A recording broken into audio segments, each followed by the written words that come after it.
来到新台平移路口，人来人往的人行道，这位来自新苑诸神关怀协会职工，因为看见协会帮助弱势家庭甲儿童所面临生活难关，当年拢需要庞大的经费支出，所以虽然拍到大日头，嘛尽家己的力量来卖力无看。大家好，我们是新苑关怀协会。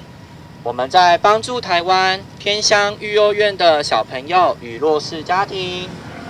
在募集他们所需要的营养餐费跟物资。对职工小雨来讲，因为过去嘛曾经接受善心人士的关注，一直感念在心，所以现在只要有闲，就到街头提出协会各式各样的活动记录甲款务证明来协助募款。虽然切讲即马诈骗苍手，不过犹原有真侪民众愿意停下脚步询问协会状况，甚至的直接捐款，会相当感动。我们是弱势家庭隔代教养的，然后我们就是希望说把小时候受过的帮助，那我们延续到